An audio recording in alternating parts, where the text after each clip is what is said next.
Hola, ¿qué tal? Retomemos entonces la lectura del texto sobre la parte teórica de los estudios sobre la histeria. Recordemos, este texto fue escrito por el doctor Joseph Breuer y tiene por título La excitación tónica intracerebral, los afectos.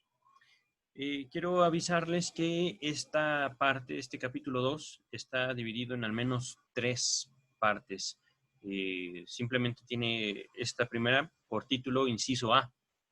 Así simplemente aparece en el texto A entre paréntesis, ¿vale? Puede ser que suene un tanto técnico. Voy a tratar de, ¿cómo decirlo? Explicar el texto, ponerlo lo más simple posible. Uh -huh. Que no suene tan especializado. Comienza el texto. Conocemos dos estados extremos del sistema nervioso central: el dormir sin sueños y la vigilia lúcida. Entre ellos forman transición estados de lucidez menor en todas sus gradaciones. Aquí no nos interesa el problema de la finalidad y del funcionamiento físico del dormir, condiciones químicas o vasomotoras. Estas condiciones, es decir, en cuanto al dormir, no el sueño, el dormir, simplemente el dormir. Esto es una observación mía. Continúa el texto. Sino la diferencia esencial entre ambos estados. Recordemos cuáles estados: el dormir sin soñar y la vigilia lúcida, la plena conciencia, digámoslo así. Continúa Breuer. Acerca del dormir profundo y sin sueños, no podemos enunciar nada directo, pues justamente ese estado de falta total de conciencia excluye cualquier observación y experiencia. Pero sabemos que en el estado vecino a este, del dormir con sueños, nos proponemos movimientos voluntarios, hablamos, caminamos, etcétera, sin que por eso se desencadenen de manera voluntaria las correspondientes contracciones musculares, como en la vigilia acontece. Sabemos que sabemos que en él quizá se perciban estímulos sensoriales, puesto que suelen introducirse en el sueño, pero no son objeto de apercepción. Vale decir, no devienen percepciones conscientes, que representaciones aflorantes no vuelven actuales. Aquí viene una palabra en alemán, la voy a latinizar. Actuel, con K, y la L es doble L. Actuel, ¿vale? Como en la vigilia. Repito. Estaba Breuer diciendo que podemos estar dormidos, es decir, podemos no tener un pleno uso de nuestro cuerpo, pero aún así percibimos cosas del medio ambiente. Estas percepciones no son sentidas como lo haríamos en la vigilia, es decir, identificamos su fuente, por ejemplo, ¿no? Y por lo tanto establecemos acciones. No, dormidos podríamos establecer una relación con eso que sentimos, pero no implica que, por ejemplo, nos movamos, no implica que, por ejemplo, distingamos perfectamente la fuente de esa estimulación. Lo que sí ocurre, y nos dice aquí Breuer, es que esa misma estimulación se adapte o se introduzca dentro de nuestro sueño. Esto ya lo veríamos posteriormente en la interpretación de los sueños, y no recuerdo, pero algo así lo menciona Freud en su proyecto de psicología. Ajá. Yo les invitaría más que nada a esperar hasta la interpretación de los sueños, que creo que ya empecé en este espacio la lectura de la interpretación, no la concluí, pero ya lo empecé, y si mal no recuerdo ya había menciones de este tipo de fenómenos, es decir, dormidos escuchamos algo, percibimos algo y lo introducimos a nuestro sueño. Entonces, repito el texto. No devienen percepciones conscientes, es decir, no identificamos, por ejemplo, a la mosca, sino que soñamos la mosca que está volando cerca, el mosquito que está volando cerca de nuestra cama. No siempre devienen de eso a, está volando un mosquito, sino, por ejemplo, podemos soñar un avión que pasa volando sobre nuestra casa, por ejemplo. Puesto que suelen introducirse en el sueño, estoy retomando el texto de Breuer, pero no son objeto de apercepción, vale decir, no devienen percepciones conscientes, que representaciones aflorantes no vuelven actual, como en la vigilia.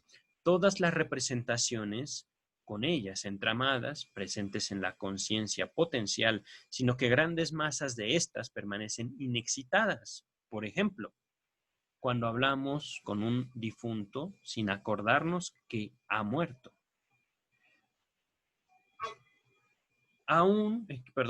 Que aún representaciones inconciliables pueden coexistir sin inhibirse recíprocamente como lo harían en la vigilia, que por tanto, la asociación se produce de manera defectuosa e incompleta. Tenemos derecho a suponer que en el dormir más profundo, esa cancelación del nexo entre los elementos psíquicos es todavía más acabada, es completa.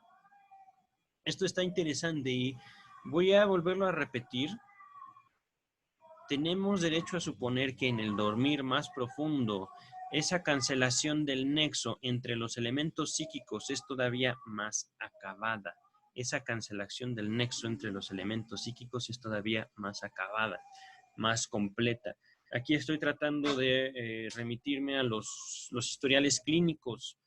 Recordemos que tanto Freud como Breuer en ese momento estaban usando la técnica de la hipnosis para procurar un estado en el cual las personas podían relacionarse más fácilmente con eventos o representaciones que a ellos no les gustaba recordar. Ajá. Y esa es de ahí de donde podemos deducir, digamos, el fenómeno que llevó a estos teóricos, llevó a estos investigadores a este tipo de declaraciones. Mientras más abandonado estoy a mi dormir, a mi condición de descanso, digámoslo así, más fácilmente, retomando el texto, grandes masas de estas representaciones pueden asociarse entre sí. Ajá.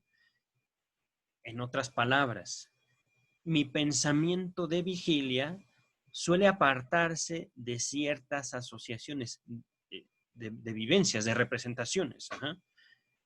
Entonces, como un resumen, a partir de las vivencias nosotros hacemos representaciones, a partir de las representaciones nosotros establecemos contacto con el mundo. Ajá. Es aquí como un planteamiento no dicho, está implícito en lo que ha dicho Breuer en este momento. ¿Vale? Vamos a continuar para no extendernos mucho. En la vigilia lúcida, al contrario, todo acto de voluntad desencadena el movimiento apropiado. Las impresiones sensoriales se convierten en percepciones. Las representaciones se asocian con el patrimonio íntegro de la conciencia potencial. El encéfalo es en este caso la unidad que trabaja con total trabazón interna. Trabazón. Repito, el encéfalo es en ese caso una unidad que trabaja con total trabazón interna, total dificultad. Con dificultad, esto es algo que estoy yo integrando al texto a fin de hacerlo más comprensible. Y recordemos, no estamos leyendo un planteamiento de Sigmund Freud, sino de Joseph Breuer, un colega de Freud que respetaba mucho y que aquí dice, está asociando, digamos, trabajo del complejo de representaciones, de esta gran masa de representaciones, con el trabajo del encéfalo, con el trabajo del cerebro, por decirlo de una manera. Esta relación entre mente y cerebro permanece hasta hoy muy fuertemente ligada, digámoslo así, en cuanto a la idea general de la mente, la psique. Pero Freud lo cuestionó después. Ya hablaremos más a detalle al respecto en otro futuro video. Continúa el texto. Quizá solo propongamos una paráfrasis. Repito, quizá solo propongamos una paráfrasis de estos hechos si decimos que en el dormir las vías de conexión y conducción del encéfalo no son transitables para la excitación de los elementos psíquicos. Aquí Breuer se pregunta, ¿células de la corteza? Cierra la pregunta. Mientras que en la vigilia lo son enteramente. A ver, dicho en otras palabras,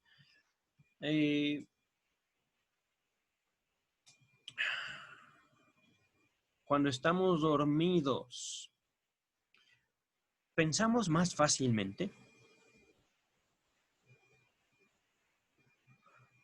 Y si es así, ¿qué es el pensamiento?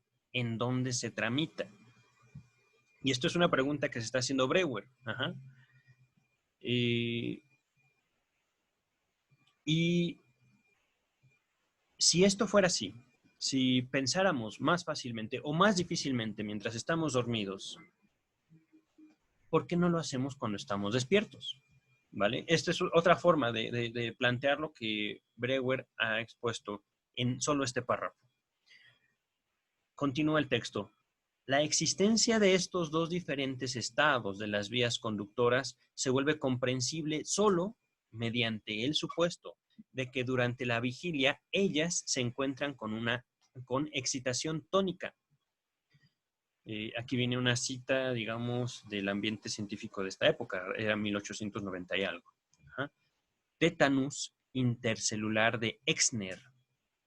Aquí nos remite a un investigador, Exner, E-X-N-E-R. Si ustedes gustan, pueden buscarlo. Seguramente encontrarán algo en Google. Yo ahorita voy a omitir y dejarles esta investigación a ustedes si tienen la intención. Pero podremos simplemente dejarlo como una observación de Breuer. Continúa el texto, que esta excitación tónica intercerebral condiciona su capacidad de operación y que su disminución y desaparición constituyen justamente el estado del dormir. Aquí, en otras palabras, dado que Breuer y Freud habían observado una cierta facilidad y dificultad del pensamiento y de la asociación, entendiendo pensamiento como la asociación entre las representaciones, entendiendo este comercio entre representaciones, perdón. ¿Cómo podemos comprenderlo desde el punto de vista anatómico, pensaría yo? Que aquí es donde Breuer introduce el encéfalo, ¿no? El cerebro, propiamente. Excitación tónica. Lo que nos dice aquí, podríamos aproximarnos a este fenómeno en el cual observamos una facilidad o dificultad en la asociación entre representaciones si suponemos que el cerebro se encuentra en un estado, digámoslo así, de prendido, de activación tónica. Tónica quiere decir como básica. Ajá. Entonces, esta activación, que bien podríamos asociarla nosotros con el fenómeno de la atención, para más referencias, por supuesto, les invito a dedicar un tiempo a la escucha y al estudio del texto del proyecto de psicología. Esto está como muy imperante allá. Ajá. Y por supuesto lo encontrarán en este espacio ya. Entonces, tenemos este cerebro que está prendido, y esto prendido es algo que podemos decir entre comillas, prendido y apagado conforme al estado de vigilia y al estado de dormir. Pero el hecho de que esté, digámoslo así, apagado, no quiere decir que no trabaje. Ajá. por eso pongo el prendido entre comillas. Excitación tónica, quiere decir un cerebro medio prendido.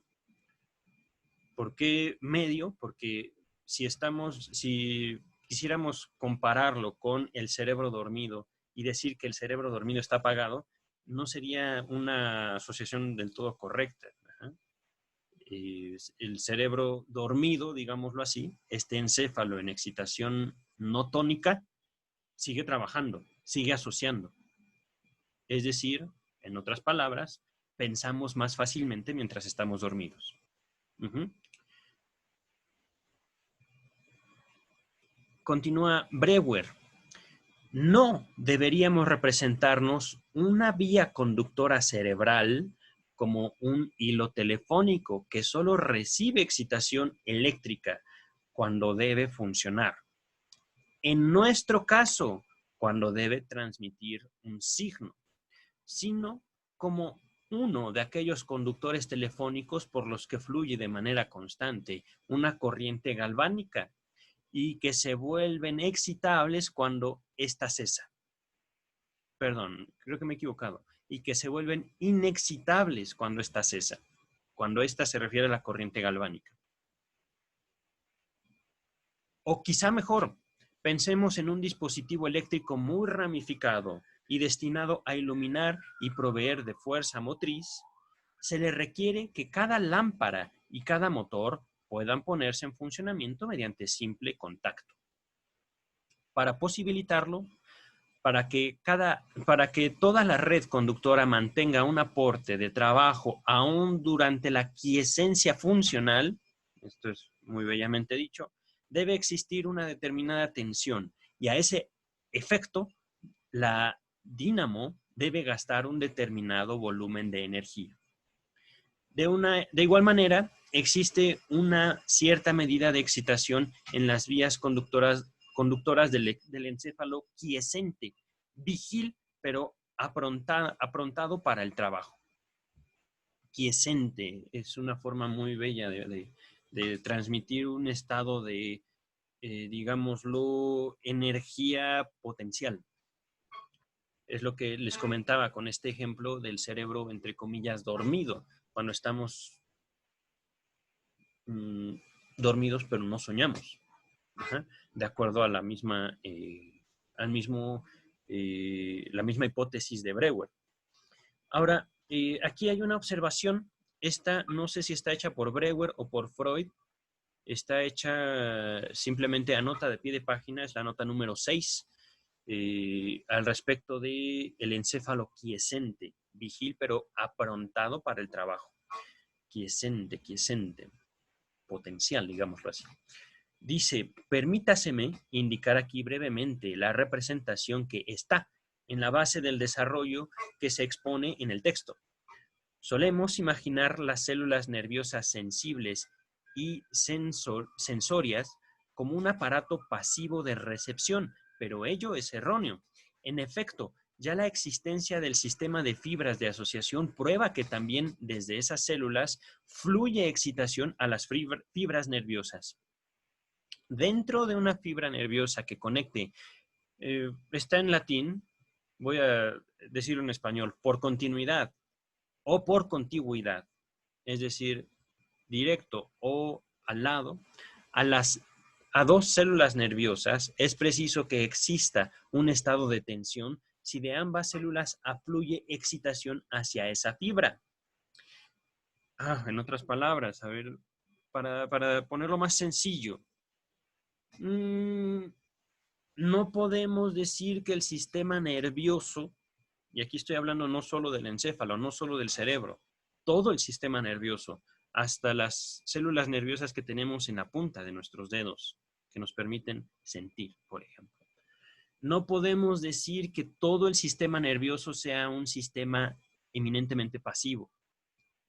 Es un sistema que yo incluso lo puse en mi propio libro y lo he denominado así en pláticas, digamos,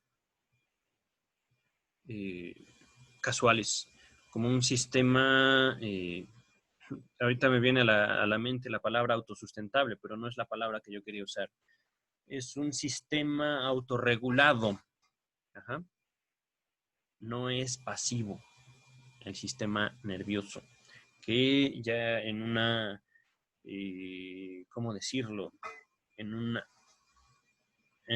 una connotación más amplia, es decir, en última instancia, nos invita a considerar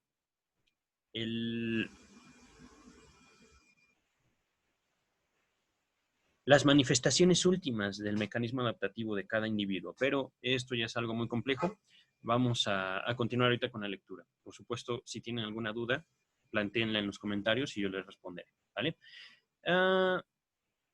Este estado de tensión es a la excitación que corre, por ejemplo, hacia una fibra periférica motriz, como una presión hidrostática es a la fuerza viva de agua fluyente o como una tensión eléctrica es a la corriente eléctrica. Si todas las células nerviosas se encuentran en un estado de excitación mediana y excitan a sus prolongaciones nerviosas o neuritas, toda esa enorme red forma un reservorio unitario de, entre comillas, tensión nerviosa. Así, además de la energía potencial que está quiescente en el patrimonio químico de la célula y de aquella forma de energía cinética. Dice cinética, no cinética, pero podemos entenderla como cinética. Por nosotros desconocida que en el estado de excitación corre por las fibras, tendríamos que suponer también un estado quiescente de excitación nerviosa, la excitación tónica o tensión nerviosa. Aquí finaliza la observación y me parece que esta observación está hecha por Joseph Breuer, porque inmediatamente aquí James Strachey nos dice, Freud parece haberse basado en esta nota y en el pasaje correspondiente del texto para atribuir a Breuer el distingo entre la energía psíquica, entre comillas, libre y la ligada. Esto está, si mal no recuerdo, en el proyecto de psicología.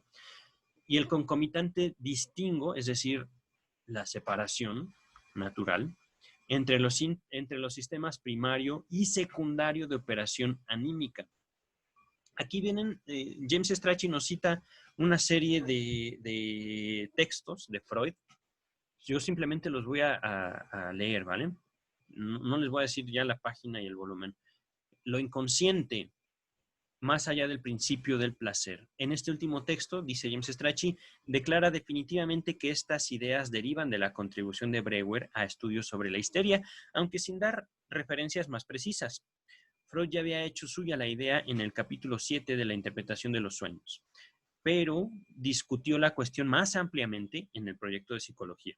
Como les comentaba, pueden encontrar ese proyecto ya en este espacio, en este canal de YouTube. Continuamos con la lectura de Breuer. Ya no estamos muy lejos de terminar esta primera parte del segundo capítulo. Dice, con esa pintura que recordemos, esta quiesencia o una energía potencial del sistema nervioso. Vamos a retomar entonces. Con esa pintura nuestra se corresponde el hecho de que la vigilia como tal, aún sin operación de trabajo, fatiga y produce la necesidad del dormir. En sí, ella condiciona ya un gasto de energía. Y esto es muy, muy importante. Aún cuando no hagamos nada, gastamos energía. ¿Por qué? Porque las representaciones, y esto sería como hemos estado escuchando, gracias a las observaciones de James Strachey, esto sería una herencia, que sería una herencia teórica, una herencia, no, pues sí, es puramente teórica, de Breuer hacia el psicoanálisis, ¿vale? Un gasto de energía. Ya posteriormente Freud lo llamaría una economía, la parte económica del aparato psíquico, tópico económico y dinámico, la metapsicología. Pero bueno, vamos a regresar a Breuer, ¿vale? Ya a su tiempo hablaremos de metapsicología. Dice Breuer, imaginemos a un hombre en estado de expectativa tensa, pero sin que ésta recaiga sobre un determinado campo sensorial. Estaremos así frente a un cerebro quiescente, pero aprontado para operar. Tal vez tengamos derecho a suponer que en todas las vías conductoras se encuentran acomodadas al máximo de su capacidad de conducción con excitación tónica. Entonces, tónica, base, como una excitación base de. Continúa el texto. Es característico que el lenguaje llame, entre comillas, tensión a ese estado. La experiencia enseña cuánto esfuerzo y fatiga provoca, aunque de hecho no se efectúe ningún trabajo motor o psíquico actual. Este es un estado excepcional que justamente por el gran gasto de energía que demanda no se tolera mucho tiempo, pero también el estado normal de la vigilia lúcida condiciona una cuantía de excitación intracerebral que oscila dentro de límites no demasiado amplios. Todas las gradaciones, desde la vigilia hasta el adormilamiento y el dormir efectivo, corresponden a grados descendientes de excitación. Es cierto que la efectiva operación de trabajo del encéfalo condiciona un gasto de energía mayor que el mero apronte para el trabajo, así como el dispositivo eléctrico presentado líneas antes con fines comparativos tiene que hacer afluir un volumen mayor de energía eléctrica en las líneas de conducción cuando se han conectado muchas lámparas o motores. Dada una función normal, no se liberará más energía que la gastada enseguida en la actividad, pero el cerebro se comporta como un dispositivo así, de capacidad de operación limitada, que, por ejemplo, no podría producir al mismo tiempo grandes volúmenes de luz y de trabajo mecánico. Si trabaja en la transmisión de fuerza motriz, le resta poca energía para la iluminación y a la inversa. De este modo, vemos que nos resulta difícil mantener una meditación en medio de un intenso esfuerzo muscular. Repito, mucha actividad muscular, la atención, el esfuerzo psíquico se reduce. Mucho esfuerzo psíquico, la tensión muscular se reduce hasta cierto punto. Vaya, es lo que está planteando aquí Breuer. Continúa que si la atención se concentra en un ámbito sensorial, disminuye la capacidad operativa de los otros órganos cerebrales, que por tanto, el encéfalo trabaja con un volumen de energía cambiante, pero limitado.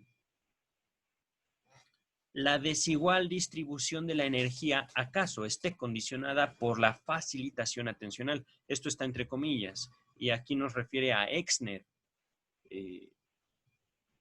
Es lo que estamos por leer, me parece que fue propuesto por Exner en 1894. Dice, se eleva la capacidad operativa de las vías requeridas, disminuye la de las otras, y de ese modo, cuando el encéfalo trabaja, aún la, entre comillas, excitación tónica intracerebral se encuentra distribuida desigualmente. Aquí viene otra observación, está hecha por Breuer, me parece. La concepción de la energía del sistema nervioso central como una cantidad que se distribuye por el encéfalo de manera oscilante y alternante es ya antigua. Aquí viene una cita en francés. Voy a decirlo en español. La sensibilidad parece comportarse como un fluido cuya cantidad total estuviera determinada y que cada vez que se vertiera en mayor abundancia en uno de sus canales, disminuyera proporcionalmente en los otros. Esta es una cita... ok. Esta es una cita que hizo Pierre Janet en 1894, pero la tomó de Cabanis, de 1824, imagínense eso. Entonces, aquí Breuer está citando a Janet, quien a su vez citó a Cabanis, de 1824. A ver, vamos a ver. Entonces, aquí terminamos esta nota. Ya no estamos lejos de terminar esta primera parte. Dice, despertamos a un durmiente, es decir, aumentamos de repente el quantum de su excitación tónica intracerebral, haciendo que produzca sus efectos sobre él, un estímulo sensorial vívido. que en ese proceso unas alteraciones en la circulación cerebral sean eslabones esenciales de la cadena causal, que los vasos se ensanchen primariamente en virtud del estímulo o que ello sea consecuencia de la excitación de los elementos cerebrales. He ahí otros tantos problemas abiertos. Lo que sí es seguro es que el estado de excitación que entra por uno de los portales sensoriales se propaga desde ahí por el cerebro, se difunde y pone a todas las vías conductoras en un estado de facilitación más elevada. También se sigue siendo totalmente oscuro. ¿Cómo? Me he equivocado, he agregado un C. También sigue siendo totalmente oscuro cómo se produce el despertar espontáneo. Si es siempre una misma parte del encéfalo la que entra primero en el estado de la excitación de vigilia y esta se extiende desde aquella, o si son ora unos, ora otros grupos de elementos los que actúan de despertadores. No obstante, el despertar espontáneo que sobreviene aún en plena quietud y oscuridad, sin estímulos exteriores, prueba que el desarrollo de energía está fundado en el proceso vital de los propios elementos cerebrales. Y aquí, como observación propia, a manera de facilitar este texto una vez más, las veces que nos despertamos, no porque algún ruido nos moleste, sino porque incluso nuestro propio sueño nos despierta. No necesariamente que sea una pesadilla, un sueño de angustia. Simplemente estamos soñando algo, ¡pum!, nos despertamos. Y tenemos el sueño en la memoria. Continúa el texto. El músculo no estimulado permanece quieto, aunque lo esté desde hace largo tiempo, y haya acumulado dentro de sí el máximo de fuerzas de tensión. No ocurre lo mismo con elementos cerebrales.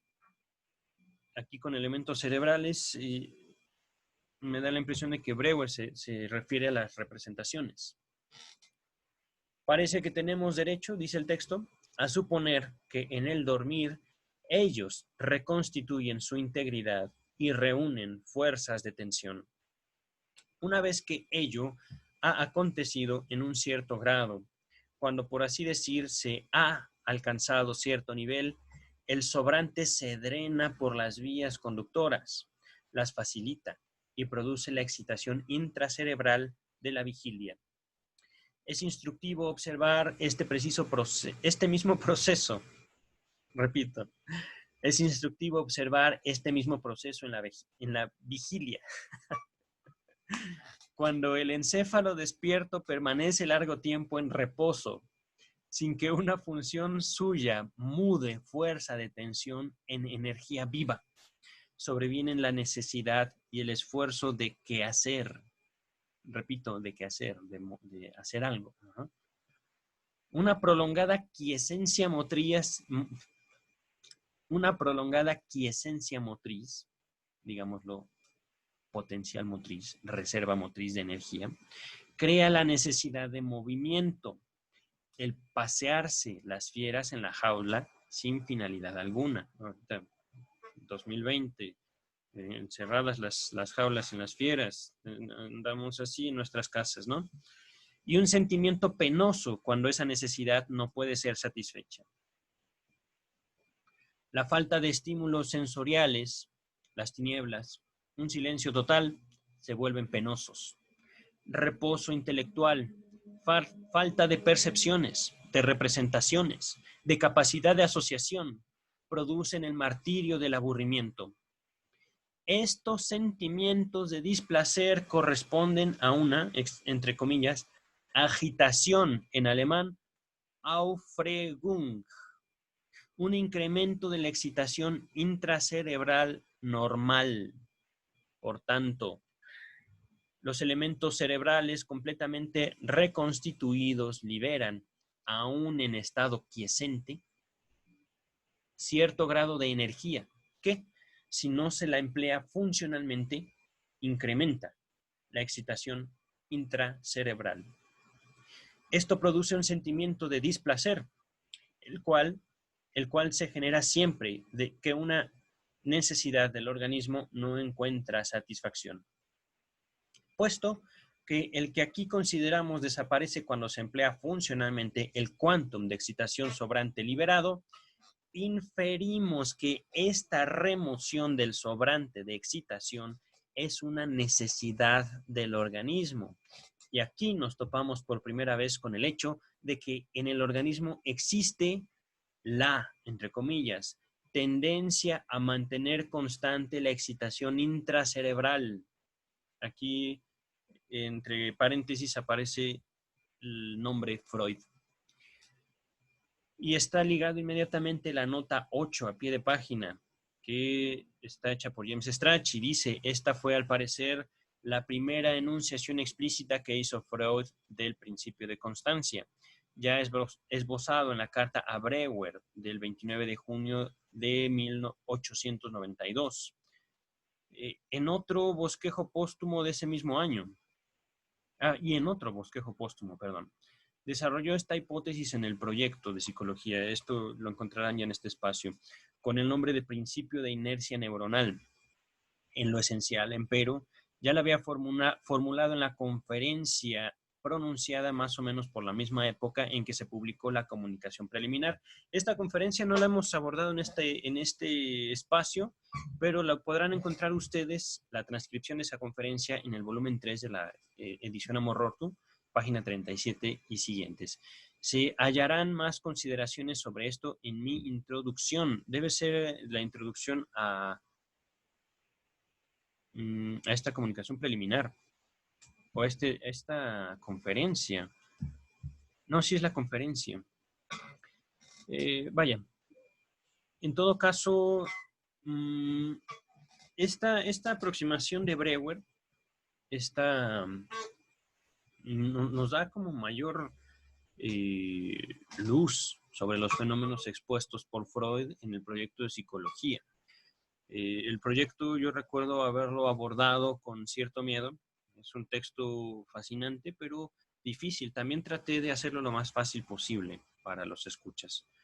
Pero con todo lo expuesto en este tomo de los estudios sobre la histeria, permiten una aproximación mucho más rica en cuanto a aquel planteamiento hecho por Freud de la tendencia a mantener constante la excitación intracerebral, que recordemos ya en el psicoanálisis podríamos hablar de pulsión, de destinos de pulsión, aunque todo esto con el afán de dotar, digámoslo, a la psique de un elemento cuantitativo, de un elemento que posteriormente sería abordado ya de una manera muy, muy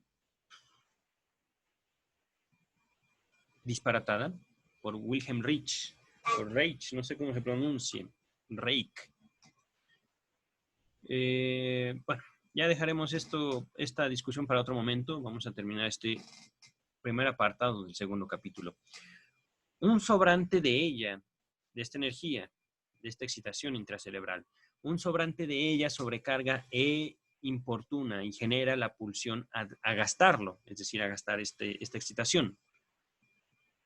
Si ello no es posible mediante una actividad sensorial o de representación, el sobrante se drena en una acción motriz carente de finalidad, en el pasearse de un lado a otro, etc. Este pasearse de un lado a otro es lo que nos puso de ejemplo Breuer en este mismo texto, ¿vale? Luego hallaremos que esta es la forma más frecuente de aligerar tensiones hipertróficas. Es notoria la muy grande diversidad individual en este respecto. Cuando se distinguen los hombres, ¿cuánto se distinguen los hombres vivaces de los perezosos y aletargados? Aquellos que, entre comillas, no pueden estarse quietos, cierra comillas, y los que, entre comillas, tienen un talento innato para permanecer sentados en un sillón, cierra comillas. Los movedizos intelectualmente y los embotados, que toleran larguísimos periodos de quietud intelectual. Estas diversidades constitutivas del entre comillas, temperamento intelectual, cierra comillas, de los seres humanos tienen sin duda por bases profundas diferencias en su sistema nervioso. Se basan en la magnitud con que los elementos cerebrales en quiesencia funcional liberan energía. Hemos hablado de una tendencia del organismo a conservar constante la excitación cerebral tónica, pero solo la entenderemos si podemos inteligir qué necesidad es satisfecha con ella. Comprendemos que la temperatura media del animal de sangre caliente tiende a conservarse constante. Repito, comprendemos que la temperatura media del animal de sangre caliente tienda a conservarse constante. Es que, por experiencia, sabemos que ello constituye un óptimo para la función de los órganos. Y presuponemos algo semejante para la constancia del contenido de agua en la sangre, etc. Creo lícito suponer que también la altura de la excitación tónica intracerebral tiene un optimum, es decir, un nivel óptimo, deseable para ese organismo, y solo ese organismo en particular. Continúa el texto. En este nivel de la excitación tónica, el encéfalo es accesible a todos los estímulos exteriores. Los reflejos están facilitados, pero solo en la dimensión de la actividad refleja normal. El patrimonio de representaciones se encuentra asequible para ser despertado y asociado en aquella proporción recíproca relativa de las representaciones singulares que corresponde a la reflexión clara. Es el estado de mejora pronte para el trabajo. Ya aquella elevación pareja de la excitación tónica que constituye la, entre comillas, expectativa, altera las circunstancias. Lo vuelve a uno hiperestésico para estímulos sensoriales, que pronto se tornarán penosos. La eleva la excitabilidad de reflejo por encima de lo útil, entre paréntesis, medrosidad. Aquí medrosidad tengo la duda. Vamos a aclarar esta palabra. Medrosidad.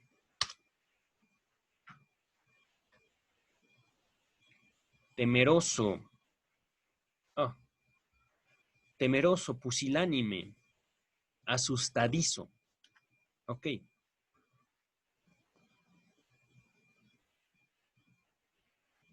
Continúa el texto. Sin duda que ese estado es útil para muchas situaciones y fines, pero cuando sobreviene de manera espontánea, sin esas condiciones previas, no mejora nuestra capacidad de operación, sino que la daña.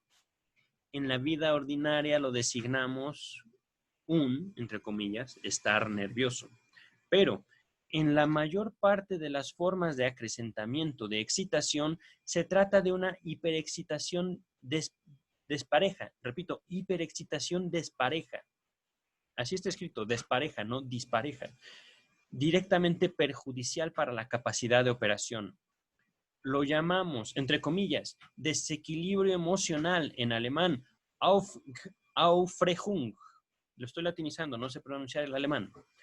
No es inconcebible, sino que mantiene analogía con otras regulaciones del organismo, que en este exista el afán de mantener el óptimo nivel de excitación y de restablecerlo después que ha sido rebasado. Permítasenos recurrir otra vez a la comparación con un dispositivo de iluminación eléctrica. También la tensión dentro de su red conductora tiene un óptimo. Transgredido este, es fácil que se perjudique la función, haciendo, por ejemplo, fundirse los filamentos incandescentes. Más adelante nos referiremos al daño del dispositivo mismo por deficiente aislamiento y, entre comillas, cortocircuito. Aquí finaliza esta primera parte del primer capítulo de la... se me ha olvidado el subtítulo. Excitación intracraneal. Vamos a dejarlo así, intracerebral. No recuerdo cuál era el título del apartado. Pero bueno, gracias por su tiempo, gracias por su paciencia y espero que este texto los haya invitado a reconsiderar sus posturas al respecto de la actividad propia en este tiempo de pandemia. podemos tener aquí en este espacio un tiempo de trabajo intelectual muy fuerte, si ustedes gustan. Me despido por el momento. Cuídense, por favor.